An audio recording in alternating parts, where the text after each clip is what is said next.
What's going on, everybody? Welcome into the RotoWire Fantasy Football Pod, off-season edition, Tuesday edition. Nick Whalen, Joe Bartel hanging out with you, going to talk some overvalued and undervalued players in early best ball drafts.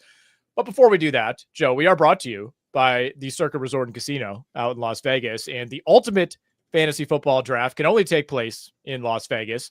Circa Resort and Casino wants to bring your whole league to Vegas with the ultimate fantasy football experience giveaway.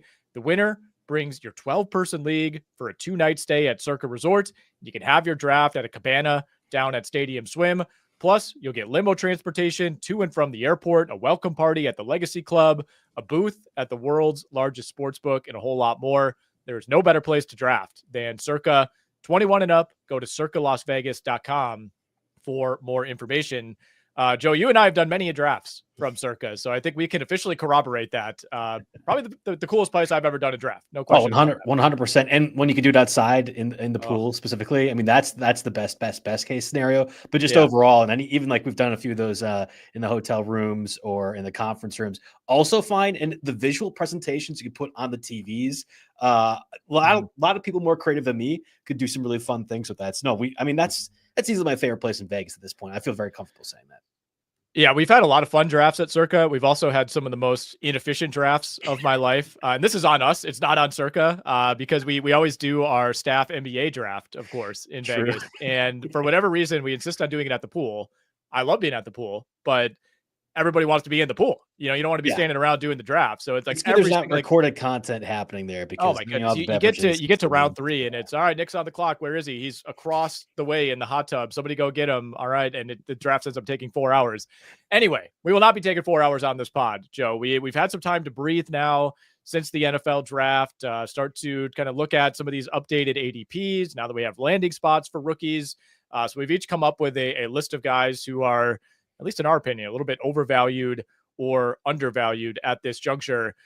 Before we dive in on those, how many best balls do you do this time of year versus when we get closer to the season? Do you try to load up? I know you were talking on our show earlier this week or maybe late last week about, I got RJ Harvey in round 9 of an early best ball. Yeah. And all of a sudden now he's going in round 4 or 5. So do you like to load up a few of these this time of year? Feel like you maybe have an edge? I should have been more aggressive, I think, last couple drafts, like before the draft, maybe 2 weeks ago. I mean, that's where I got the Harvey at 9. And I think I had Caleb Johnson at a similar price, maybe a little bit earlier on that point. And both those guys are going way earlier. I would say it's really that like 2 or 3 weeks before the July turn. So I'm saying like mid-June-ish is when I feel like most of the people who are getting back into the best ball sphere start doing more understanding, reading the language more or less on what the draft room is. And I want to be ahead of that group because once the knowledge just starts disseminating across all the different platforms and social media, then I feel like I'm just drafting against AI. At that point in mid-June, I feel like there's a lot of bandwidth to still see things that move and capitalize on it, especially in your different draft positions. So last year was one of the first years I was fully invested. When I say fully invested, I'm not doing 25 different $25 drop-ins. Like it wasn't quite that level, but I think I did 35 different best balls and most were in that period. And I had to make it to the very final portion of those. Now, my Packers let me down on that one, Nick. I was a heavy Josh Jacobs guy. Wasn't a great birthday on week 17 when the Packers got annihilated by the Vikings, but we had some success throughout the season. I think that mid-June spot is probably one we're going to target pretty heavily. All right, so I have a few names that I want to discuss off the top, guys who I couldn't fit in one category or the other. I didn't really feel like they were overvalued or undervalued, but just interesting names for me who came to mind. And the first on that list is Amon-Ra St. Brown. So I'm looking at Best Ball ADP. We're using 4for4.com, which basically pulls updated underdog figures. And those are coming from the last week. So April 29th through today, Tuesday, May 6th. And Amon-Ra St. Brown is your wide receiver 6. He's going on average about 10th overall. So that puts it behind Chase, behind Jefferson, behind Lamb, behind Nakua, and slightly behind Malik Neighbors. Now, I love St. Brown. He's been very steady. He's been healthy for the most part. This Lions offense has been great. The big question is the brain drain in Detroit. Losing coordinators, losing Ben Johnson specifically. You still have Dan Campbell, but you got to install new coordinators on both sides of the ball. Is there a case that we could see somewhat of a drop off? I don't think the Lions offense is going to get better post Ben Johnson, but am I overrating this fear that maybe there is a drop off post Johnson? Yeah, I'm going to zag a little bit. I think that it's going to benefit the Lions more to have the knowledge drain that you're referring to. I'm saying benefit the Lions. I'm saying the Lions fantasy players, because what I think could happen, and we saw at various points last year, far more run oriented. Think about the beginning of the season for Jared Goff and what David Montgomery and Jahmyr Gibbs are doing. And even later half of the year, I know Lions fans will hate hearing it, but like the Jameson Williams trick plays and things like that, I would assume, and it's not always possible, but I would assume that a lot of that stuff would be credited to Ben Johnson. Now you could say, well, Ben Johnson might credit his assistants who then get promoted upwards. And we see that all the time in the NBA coaching sphere specifically, like that, those terminologies and things that happen that are progressive can get accredited to one person, but I think it's a cumulative effort in that front office, whatever. If you're saying it is just Ben Johnson and Ben Johnson solely, then 85% offensive coordinator now for the Lions might just be like, well, I don't have the ingenuity, so I'm going to just throw it to Amon-Ra St. Brown a few more times, or not more screen pass dump offs to Jahmyr Gibbs. And maybe that doesn't make the Lions offense one of the best in the league, but certainly will help fantasy wise. So I would sooner feel more comfortable taking Amon-Ra St. Brown. I think specifically the red zone opportunities, which is where that was one of the hindrances from a fantasy value. He doesn't score enough touchdowns. I don't know in relation to the other first round guys. I mean, we go over that overall, but I would go the other way. And I think I feel more comfortable saying St. Brown is going to be a very valuable player here because they can't do as many creative things as they might have been in years past. I think it's a great zag. And by the way, we should mention the Lions, of course, have John Morton in now as their OC, brought him in from Denver. He was the passing game coordinator. He was also on the Lions staff as recently as 2022. So he has some familiarity here. He's worked with Goff. He's worked with Amon-Ra St. Brown, even if we felt a little bit differently about that Lions team at the time. The next name I'm going to throw at you, Brock Bowers. Is there a case that Brock Bowers is undervalued, Joe, when you look at him relative to the rest of the tight ends and in what my opinion is a quarterback upgrade in Geno Smith?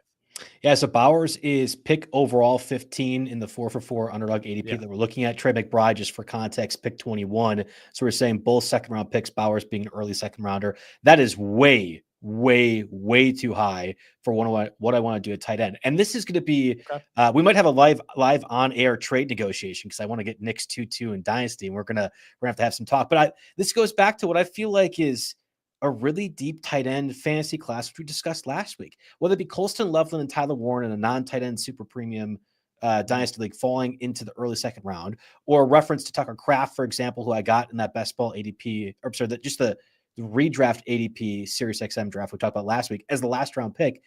There's probably 16 tight ends that I feel very comfortable rostering. And maybe they're not going to have the per week average that Trey McBride or Brock Bowers is going to have, but I can guarantee you I'm going to get better options at receiver and running back in those early round selections than I want to have a tight end. So to me, this is a best ball bet where you're saying, well, I know like you're doing this mathing out wise. Brock Bowers and McBride are giving me 15 points per week. My running back and receiver at that spot, Derrick Henry, Christian McCaffrey, might not be able to. I think that's asinine. Also, I think that's a way of trying to project without feeling confidence in what you can get in the later rounds. And maybe naively, I feel very good about some of the value I can get around 10 and later in even these best ball formats, and especially underdog, which values receiver far too much. And you can construct rosters at X, Y. So I would much rather have a selection from deeper tight end than taking Bowers or McBride in the second round. Yeah, maybe I'm too just, solo redraft brained right now, not thinking about best ball, because I think you are right. The amount of even guys who are in that, I don't know, tight end 12 to 20 range, like it's a wide range. Like you throw a few darts there and you're just looking for that weekly high score. I think you're right. In single redraft leagues though, it's like we're 2 years removed from Travis Kelce going like 4th overall in some drafts, I think the Raiders offense is going to be significantly different than it was this past year. I think Genti is going to take a lot of that workload, both as a runner and also as a passer. I have no idea what the quarterback play, if that could be sustainable in the sense that he's just throwing to Brock Bowers. Like a functional offense doesn't look like that. It doesn't operate the way it did last year. And you have Jacoby Myers, you have Jack Beck, who a lot of people like as well too. They added a speed threat. Like there was pieces done throughout the offseason to be like, well, any conventional way we would craft an offense to be better, we are doing so. And that might be at the expense of Brock Bowers. Like I just would be shocked. And this is, I was wrong, but this is the same acknowledging of Devon Achane last year. Like the Dolphins were objectively a middle of the pack offense, and yet they had Yeah. Von Achane do X, Y, and Z thing more than you'd anticipate. I don't think utilizing Brock Bowers to that capacity was successful for that team. To make an egregious cross-sport comparison, maybe it's the Cam Thomas effect, Sure. where it's like, when Cam Thomas is the only guy on the Brooklyn Nets, it looks pretty good throwing up, 27 points per game, but you throw him in a real system and all of a sudden the, bad team, good stats maybe start to go away. So, okay, just wanted to run those two by you. I went 0 for 2 on those, vehemently disagreed with both. I like the St. Brown one. Like I'm just saying, I'm going the other way, and it might be unconventional with that thought process. Overall, though, the first round in best ball, like this is going. I can't repeating stuff we did last week. I don't recall a time when the first round is as deep as it is. Brian Thomas being the 12th selection, I would feel great if I left the first round with Brian Thomas in a redraft fantasy league, and that's 1 through 12. Like you mentioned, Puka Nacua, like. We're going to end up splitting hairs. We in the industry are going to split hairs on players. But I'm going to tell you right now, my answer May 6th is going to be the same as the answer August 6th and end of August as well, too. I'm happy with any first round selection. The only difference, and this was posted on the RotoWire NFL Twitter account today, too. What if you're picking 1-1 or where would you want to pick? It's what's going to be available in the second and third round. I think that is going to be far more crucial than when you're getting 1 through 12. And again, I was pissed in the NFFC last 2 years where I had you set your draft spot, and I've got my worst draft spot each of the past 2 years, like a late first round pick. I will not be pissed this time because I think there's a lot of value 1 through 12 this season. All right. So last thing I want to ask you, I want to go back to the receivers at the kind of the latter half of the first round, because when we sat down to record this, you stormed into the studio and said, "Hey, sorry, I was in a Brian Thomas debate in the office." This is dynasty one, but yes, fine. Well, what for best ball or even just redraft, not dynasty? How would you rank these 4 receivers? Let's say you have the 9th pick; they're all on the board: Neighbors, St. Brown, Collins, Brian Thomas. Neighbors, St. Brown. Okay. So I'm going Neighbors first. Okay.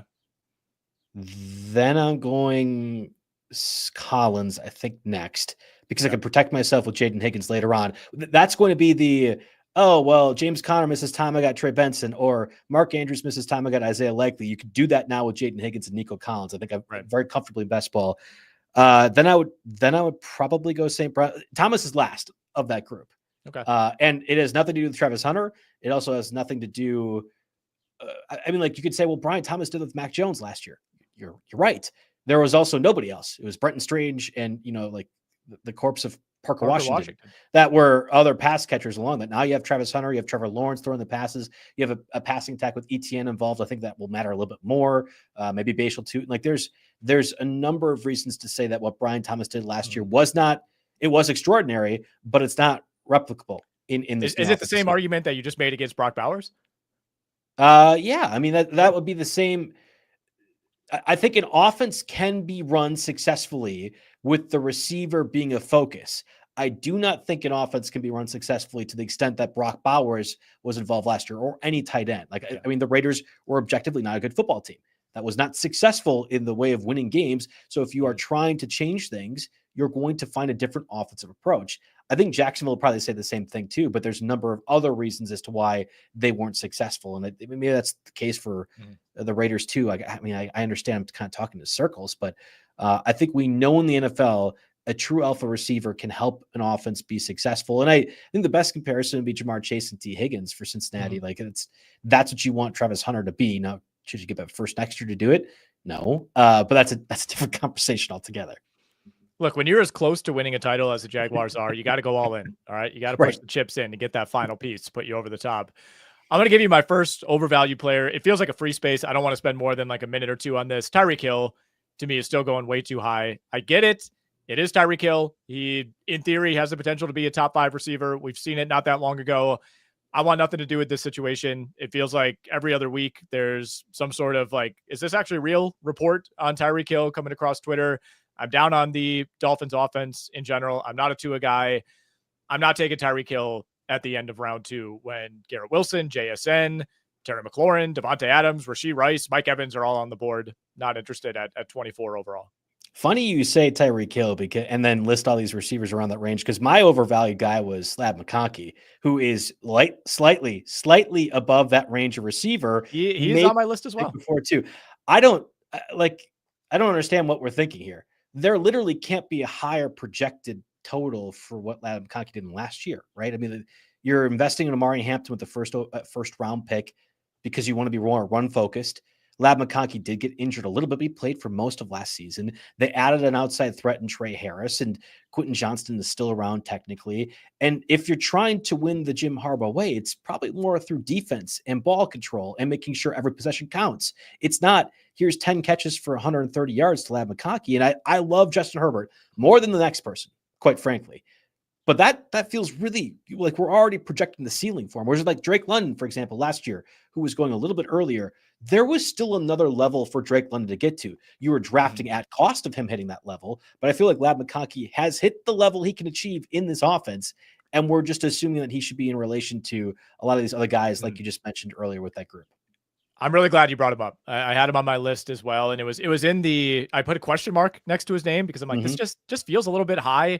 And I think you're right about buying in at the peak. Like Ladd McConkey had an incredible rookie year. He finished as the wide receiver 13 last year, now being drafted as the wide receiver 11. So you're asking for last year plus more. Now I get it because the Chargers did not, if they had drafted, I don't know, Ted McMillan or Matthew Golden, obviously I think we'd feel a little bit differently about this, but so when you're saying these things about McConkey, that he's already kind of hit his ceiling, is it more about the offense? Is it more about the Jim Harbaugh system? Is it about McConkey himself, the player? Like how do you view him differently than you did Drake London last year? Yeah, nothing about McConkey, the player. I think he's really good. John McKechnie, I always say I'm a disciple of Mario Puig and John McKechnie. They called that last year already. It was along with Brock Bowers too. They can flag top that for years to come, but they have so many other things that can flag top better. It doesn't matter. But I mean, Ladd McConkey is a really, really good pro, and the way that they use him is awesome. But I don't think he's much different than like best case version of Jackson Smith-Njigba, who's going a few picks later on, and probably is more of the alpha in the offense, that the way Seattle's going to run things, than the way the Chargers want to run things. I go back to more of the scheme.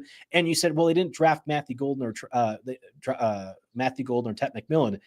I think they did about as close to the equivalent to doing that as you can. Again, a mid-second round pick on Trey Harris, so I don't like a whole lot, but that's draft capital invested at that position in a schematic way to help the offense overall. And then they did draft capital on Amari Hampton as well, too, to make the overall run scheme better. So I understand they couldn't literally take the second overall receiver and number 8 overall pick in Ted McMillan, but they did about as close as they possibly could to indicate we don't want to have Ladd McConkey be the guy that was wide receiver 13 last year. I would be very shocked if he finished near that sort of range. So it isn't that I like more receivers around that spot. In fact, I actually think it's like incredibly eye-opening that Drake London is your wide receiver 9, about pick 16, AJ Brown, wide receiver 10, pick 17, and then somehow Ladd McConkey is like wide receiver 11. That feels like such a dramatic teardrop in my mind. And it goes down further. T. Higgins, Tyreek Hill, Garrett Wilson, JSN, like you mentioned. Drake London and AJ Brown are significantly better real life pros in the way that they operate in fantasy than Ladd McConkey and T. Higgins. It just is crazy to me to see that they're so close together in these best balls. Yeah, I guess my point with McMillan and Golden is just there's name value there. And I think, people know who they are. If they were on the Chargers, you would say, oh no, they've drafted another big time receiver. That means less for McConkey.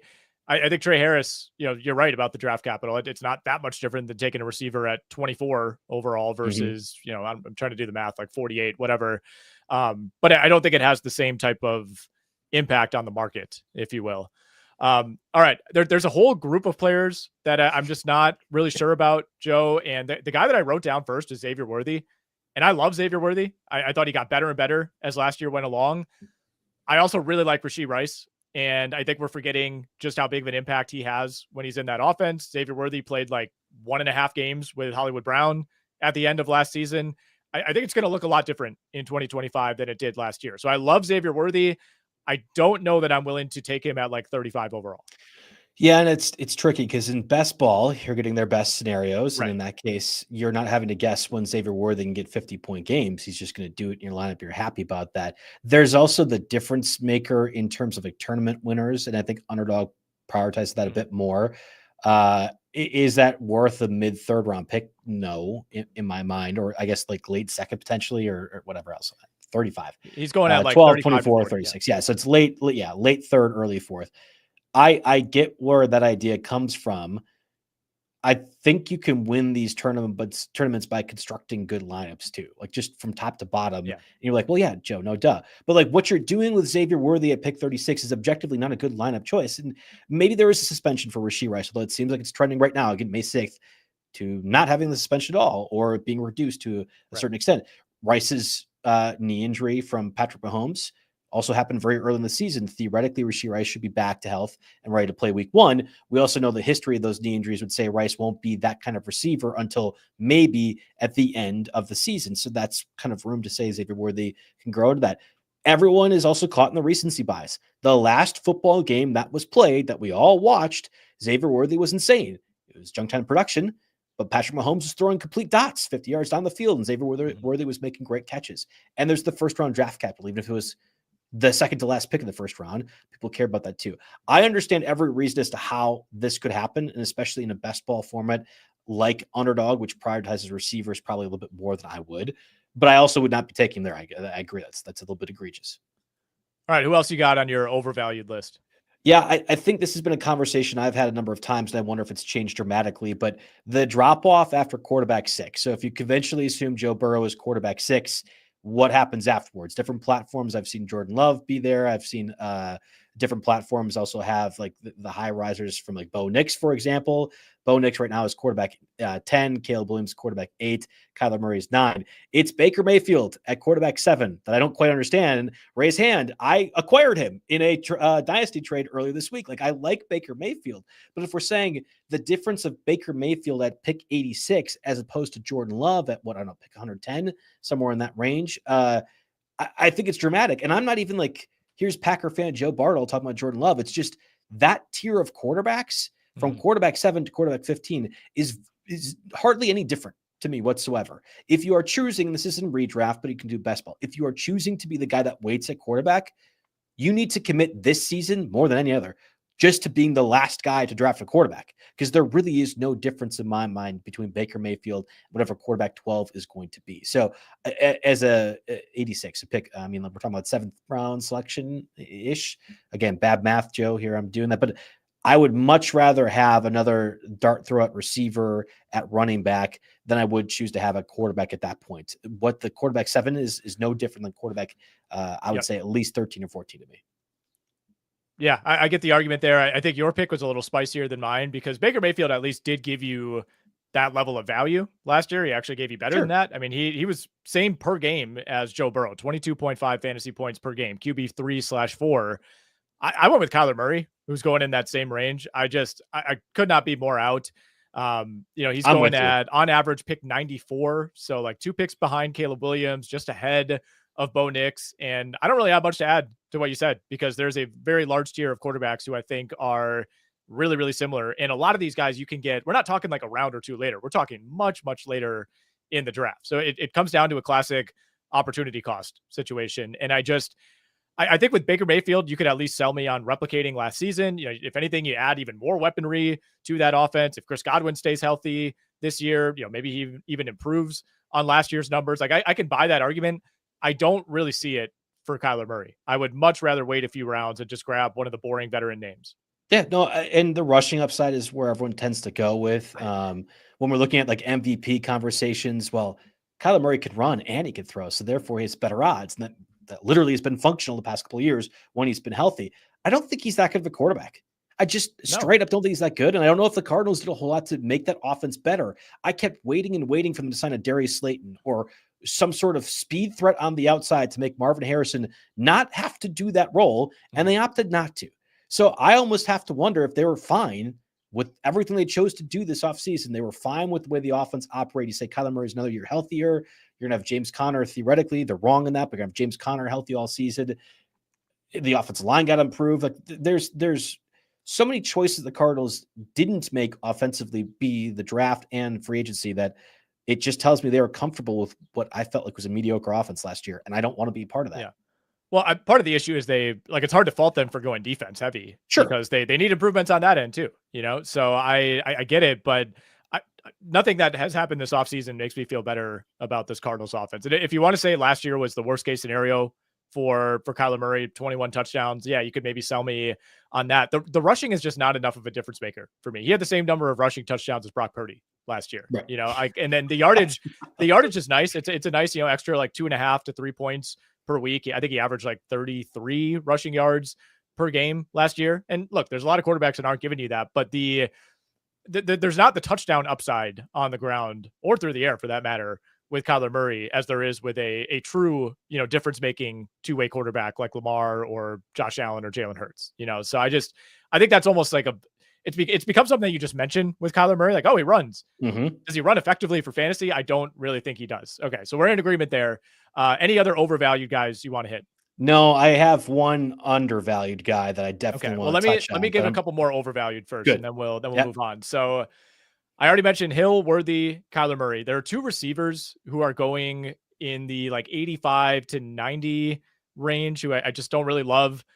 Luther Burden and Emeka Ibuka. If we're talking best ball or redraft, I guess with Burden, you could maybe sell me on like the splash week here or there. Too many mouths to feed in both of these situations. Like I like what Tampa Bay did, just kind of tripling down on what's already, a strength position and building for the future, kind of grooming, the successor for when Mike Evans eventually moves on in the next couple of years. I don't know that I would be burning a top 90 pick or a top 100 pick on Emeka Ibuka. And for context, he's going right in the same range as Ayuk, Kupp, Burden, Darnell Mooney, Josh Downs. The Ayuk one is just crazy. Like, I don't know what people think about that. Maybe he just won't come back healthy from the knee injury, but when he was there, he was the number one target for that offense. And I understand we're all kind of like down on the Niners overall. There's just some San Fran. Look, if you're taking a shot in best ball, that's somebody I would look at. Correct. Right? That's exactly it. Exactly it. As opposed to the potential fourth receiver for the Buccaneers.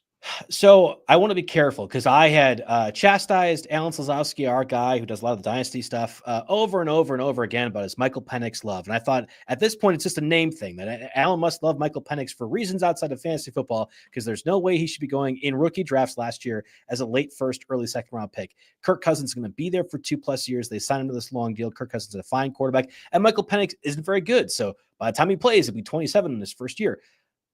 Literally in year one, everything that would have been absolutely leading up to Michael Penix playing happened. And Allen was correct, where now Michael Penix is a great super flex asset. So while I would assume Mike Evans is going to be there at least 2+ years, same with Chris Godwin, who got signed to an extension, and that they still have McMillan as, I think, a really quality third receiver, there shouldn't be X, Y, and Z reason as to why Ibuka is going to play. But if you're taking somebody as a 95th pick or whatever it is, you're doing it with the periphery of, well, what happens if X, Y, and Z scenario occurs? What happens if Michael Penix does play in year one? And then you're getting this crazy asset in return. I think Ibuka is talented enough. We know Baker Mayfield passes plenty, and then the offense caters to that. I don't want to make a mid-round best ball selection on 4 things happening that would make this investment turn out. But I get how that occurs. Luther Burden is like even lower on this list for me. I think you have to also prove that Luther Burden is good. I'm not convinced that's actually going to happen. Right. And I think the Bears offense, historically, not very good. Why do I want to choose to invest in that now? Just because Ben Johnson's there and Caleb Williams? Like, I get it. If ever there were a time, but there's a reason in the 75+ year history of Chicago, it hasn't happened yet. So I would much rather be buying into Ibuka as opposed to Luther Burden if that's the case. But again, the way I'm playing best ball, I don't want to have 4 things happen before my return on investment occurs. In the case of Brandon Ayuk, there's literally like one. He's just actually healthy. And there you go. I think the return on a 9th round investment makes way more sense. All right. I know you got some names in the clip here for undervalued players. This will be the more fun section, the more optimistic section of the podcast. So I'll let you lead us off. Take us wherever you want to go. Well, I'm pessimism Joe, so I think I actually thrived in that first 20 minutes, but that's fine. Ayuk would have been a great answer. In fact, I'm actually a little bit annoyed I didn't say one sooner. That might be my preferred choice, but I'm going to tell you right now, Nick, that between my redraft leagues, my best ball leagues, I'm going to probably have a gross amount of exposure to Chris Olave. I think Chris Olave is one of the best receivers in the NFL, period. Like if we're saying draft your 12 best receivers, Olave is at least on that list and near the top for me. I don't know if it's Tyler Shuck. It sounds like it could be. I don't know if it's Derek Carr as well. It sounds like less likely so. But looking at that receiving core, it's Brandon Cooks that had to get brought back as like this return to saving grace. That'll be the number 2 for the Saints. I think Chris Olave is going to be awesome. And if we're saying best ball, yeah, I get it. He can get Austin Collie and we're done with this. No more Chris Olave conversation ever again. But in the off chance that he does stay healthy, doesn't have a concussion problem, plays the whole year, we're talking about top 10 offense that needs an alpha receiver that you're getting in the 5th or 6th round. That's going to be league-winning upside in a best ball in a redraft scenario, and especially in redraft. I'm getting Olave as a wide receiver 3. I can protect myself with other picks afterwards. I will roll that dice every single time with this current ADP because I'm betting on the talent, and I'm assuming that an injury won't happen. Any injury can happen at any point. We do this all the time. I'm not sure why we're not applying it now to one of the best receivers in the NFL, in Chris Olave. So Olave's going on average end of round 5, like right about pick 60 overall. I think this is different than a quote unquote normal injury because of the accumulation of concussions. Can we say why? Why? I'm just saying, like, all right, Brandon Ayuk tears his ACL in week 2. He's done for the season. Chris Olave has a concussion in week 4, done for the season. It obviously affects Olave's career.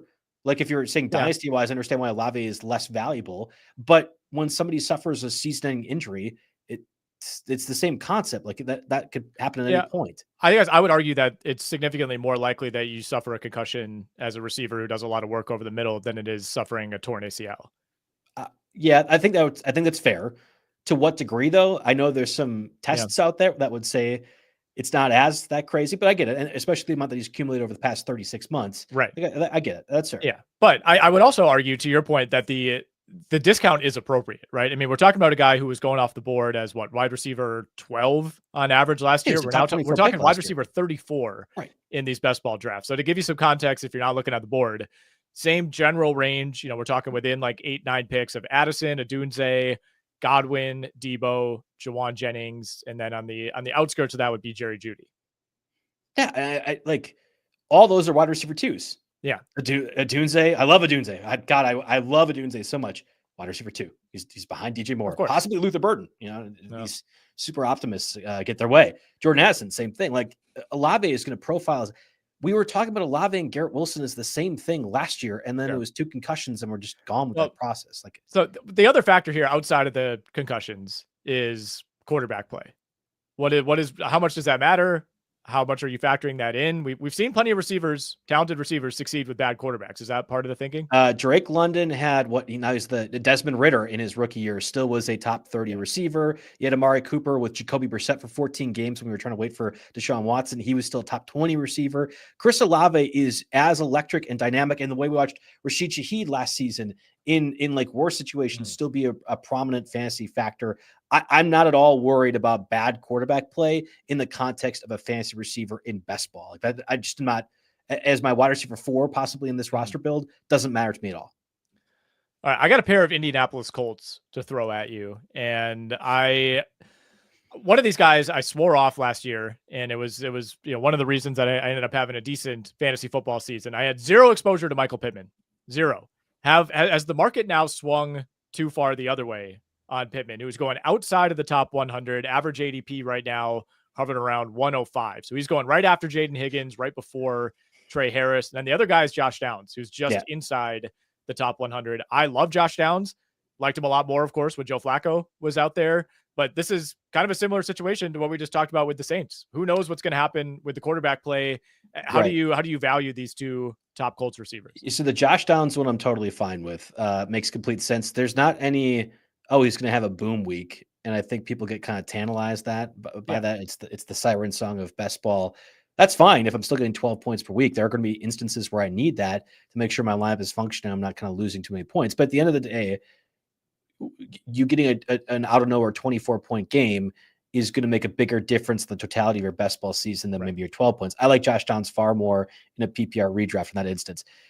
Best case scenario for Tyler Warren, Michael Pittman, and Josh Downs is 2 of those 3 are going to be your target leaders on that offense, right? And that's not counting AD Mitchell. That's not counting I'm blanking on the deep threat right now that caught a bunch of touchdowns last year. Alec Pierce? Yes, that's not counting whatever Alec Pierce does as well, too. Like, you're not drafting Tyler Warren 14 overall to just have him be a blocker. And by the way, he wasn't very good at that either at Penn State. He's catching passes in the middle of the field. Josh Downs is probably doing that from the slot. And then Michael Pittman probably profiles the best to also do that for the offense. So I get a little bit concerned that there might be some redundancy And then Alec Pierce can only do so much taking the top off the defense. Michael Pittman had that back injury that I think kind of just gets lost in this, where they're talking about end of the season. And he's like, no, I'm just going to play through like crippling back pain and disc separating. I don't know how that gets fixed with just rest, though. Like, I'm not a doctor. Jake Latarsky on my Tuesday waiver podcast, a few credits short of my MD. Like, I get it. Yes, Nick, I'm not a doctor, but that does sound really scary to me. Like, oh man, this like nasty back injury that he just played through all year because he's tough guy, bro. Like, that doesn't make me want to end up drafting him. So I think that's where I get concerned twofold for that. Okay. All right. That makes sense. Back to you. Who else you got on your list? Yeah, I think Brandon I probably plays. We already had that conversation as well too. I always look at like the dart throw running backs. I don't mind Jaden Blue. That's probably a different conversation for a different day, dynasty wise. I still will be buying Trey Benson shares in redraft as well. Zach Charbonnet was your perfect example during the fantasy playoffs last year. If James Conner were to get injured, what happens? I think Trey Benson falls in that category. Blake Corum less so as well too.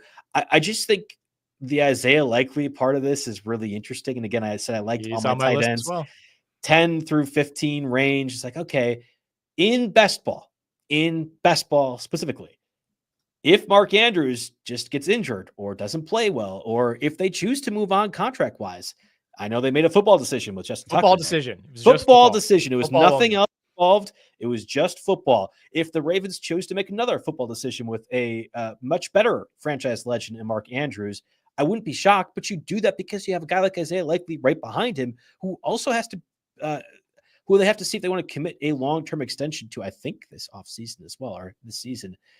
Isaiah Likely's potential is awesome. And if you're saying one of these guys at the end of the season can elevate into the Trey McBride tier of tight ends, which is to say he's going to get 15 points fantasy-wise per week, Isaiah Likely's probably the answer over anyone else. Like, I think Isaiah Likely is my favorite dart throw of that group.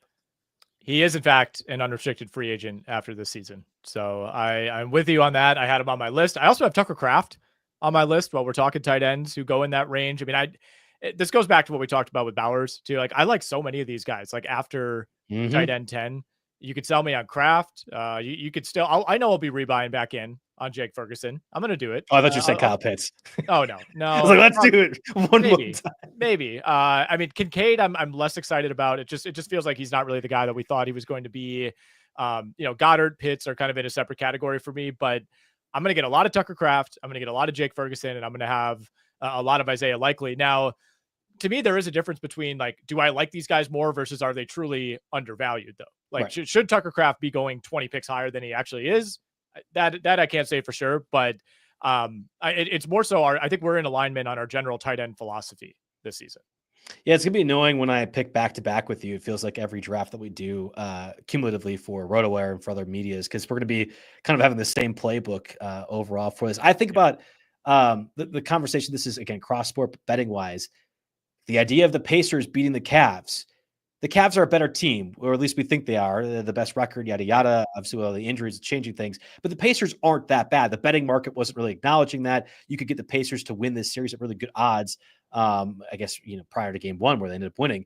It feels like the same thing. Like, we're not saying Trey McBride or Brock Bowers are bad by any means, but at cost, relative to the Isaiah Likely, Tucker Krafts of the world, it's just good roster building decision to say, I'm not committing a second round pick, especially when I mentioned the fall off at receivers mid second round. I can have AJ Brown or Drake London, or I can have Lab McConkey. Like, my God, how did that happen within 10 picks of each other? That's looking at a receiver specifically. I also have a couple of AFC South guys on my list: Christian Kirk, Travis Etienne. And I love the Christian Kirk one. I know you're in. Yeah, I knew you would. He's going.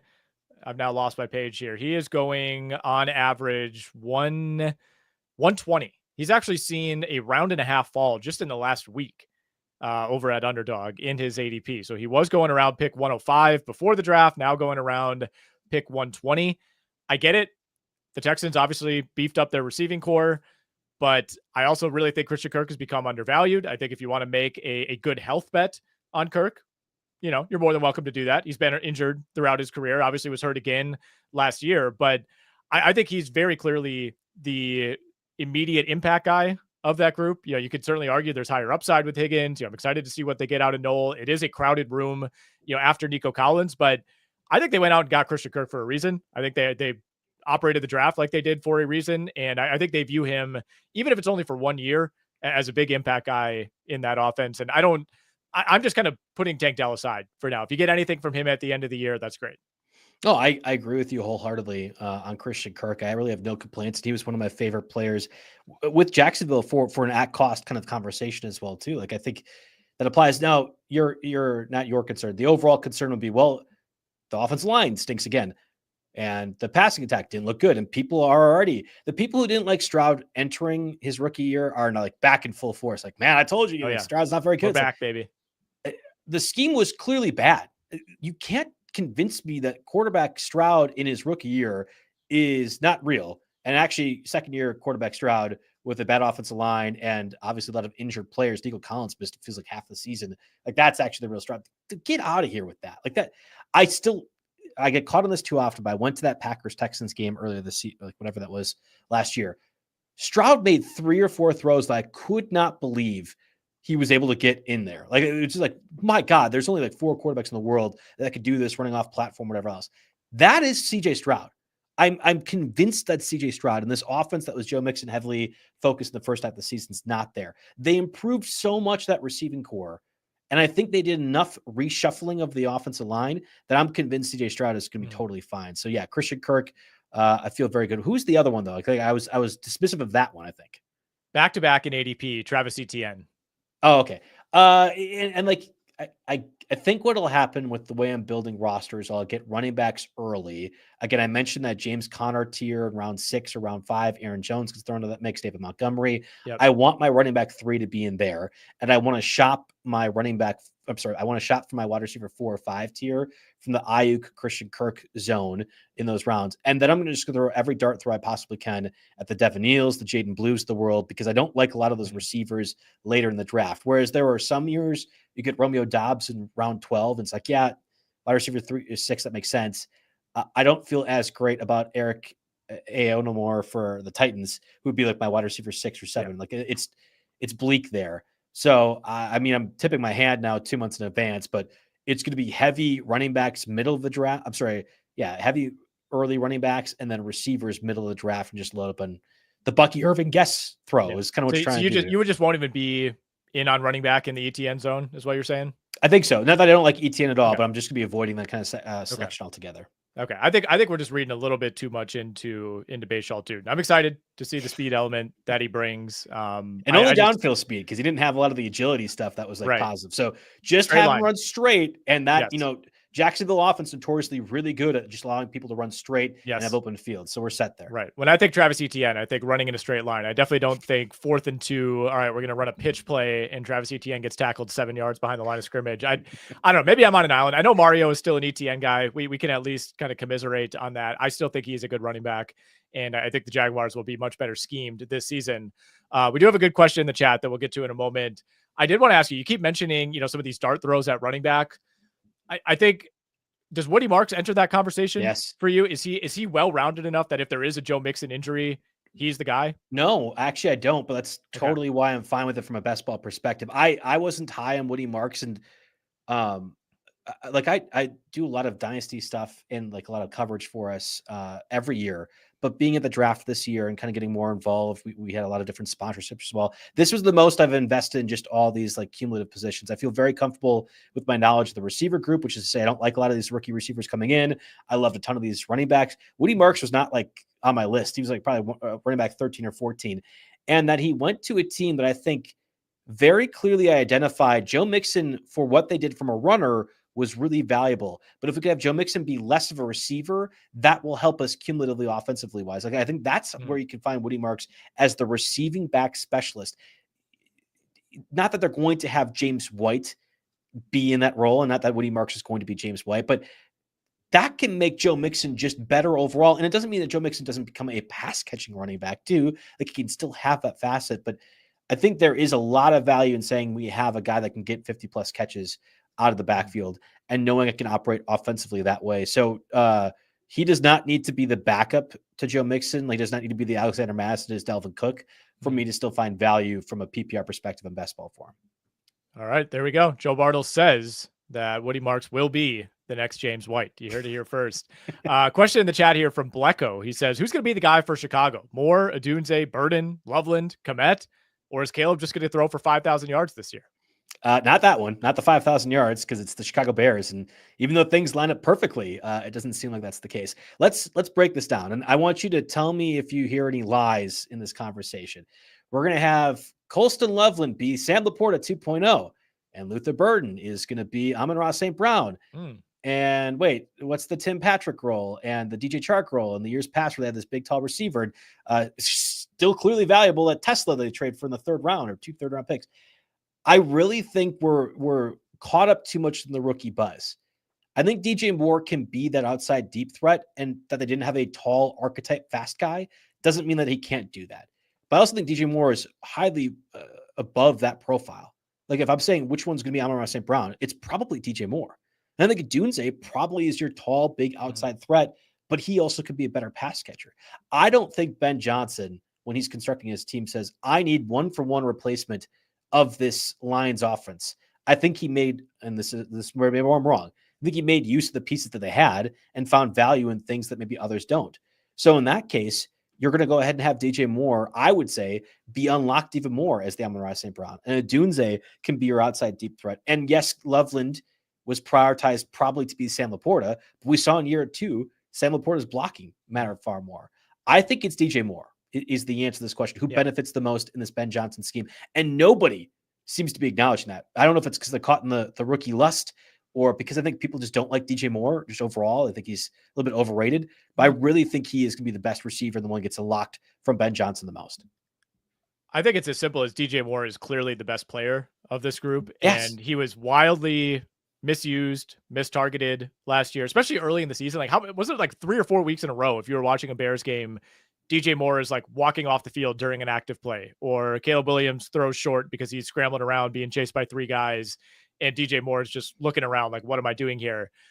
The hope in bringing in Ben Johnson is that is no longer a concern, right? Like, DJ Moore is not like actively working against his own coaching staff every week.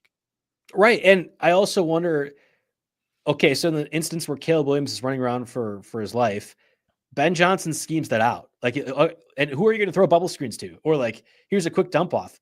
It's a DJ Moore. Like, in every instance, DJ Moore is the one that I think benefits from the scenario. Again, if you think Colston Loveland is this good of a pass catching tight end, that he's going to be a better version of Sam Laporta, fine. But Sam Laporta's fantasy value his rookie year was more off the touchdown receptions than it was anything to do with like a cumulative volume part of it. Amon-Ra St. Brown, that's the role you want to target. And I don't think Adunze profiles that way. I don't think Luther Burden is nearly as good of a player. DJ Moore can do that. We haven't seen it because he's been a competent organization his entire life, but DJ Moore can do that, and he's paid to do that. I think DJ Moore is the answer. Yeah, we haven't talked much about Loveland. His ADP right now is actually down about a half a round in the last week, 110 overall. So that makes him the tight end 9 in terms of current underdog ADP, going a few picks after Mark Andrews, a few picks before Evan Ingram. And Tyler Warren, I would assume, is a little bit after that as well, too. It seems like the Tyler Warren is at pick 121, tight end 11. Yeah, okay. I would rather have Tyler Warren at cost than like at least a round later. Okay. Than most of those guys, but it's splitting hairs. I think I'm just buying Tucker Kraft or Brenton Strange if I really want to. Like, I'm just going to go later. We're going to go way later on this. We're going to wait at quarterback far too long, or draft a quarterback early and then just wait on tight end. And I think that'll be kind of the approach that I have all year. All right, you got any other undervalued players that you want to? No, you the Woody Marks one, and like I said, I would much rather take Flyers than the Jaden Blues of the world, and a few of the other rookie running backs that were drafted. I think the other one that I had saw, I'm pulling it up right now because I clicked out of it. Not just Jaden Blue, but there was, oh my goodness, I was gonna say Taj Brooks. I mean, as a backup scenario as well too. Last pick, I don't mind Taj Brooks in that regard. He might get buried as well too in certain systems because they weren't valuing very high. But I think there's a number of these other backup running backs that fell from a rookie perspective. Jarquez Hunter, we one that I like in Dynasty quite a bit as well too, if everything works out his way. And then I guess Devin Neal, everyone assumes the demise for Alvin Kamara is near.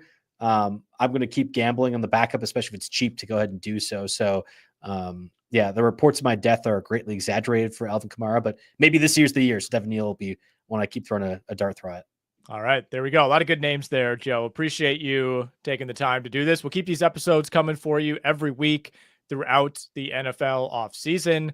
Do some positional looks. We'll continue to take a look at ADP. We'll keep jumping in some best balls and give you all the latest news. We'll have the NFL schedule coming out. Is that end of next week already? Yes, you're right. Yeah, post Mother's Day. Let's go. Yeah, I got to start mapping out which every year I do this where I'm like, oh, okay, so the Jaguars are playing there. Yeah, I'll probably go to that one. Never end up going to any Jaguars games, but there's a renewed sense of optimism this year, Joe. We will see. But looking forward to schedule release day. We'll cover that with you next week. And again, if you are watching this on YouTube, make sure you're subscribed to the RotoWire Fantasy Football channel. You see it on your screen there, YouTube 50% off any RotoWire product. Go check out all of our other YouTube channels. If you want some fantasy baseball advice, we got it on the main channel. We'll have plenty coming your way here. You can find us, of course, wherever you get your podcast as well, Spotify, Apple Pods. We also want to thank Circa, the presenting sponsor of this podcast, the best place to do your fantasy football draft. So go enter the sweepstakes, see if you can win that, or just go hang out at Circa this summer. No better place to be. Joe, have a good rest of your week, man. We'll talk soon.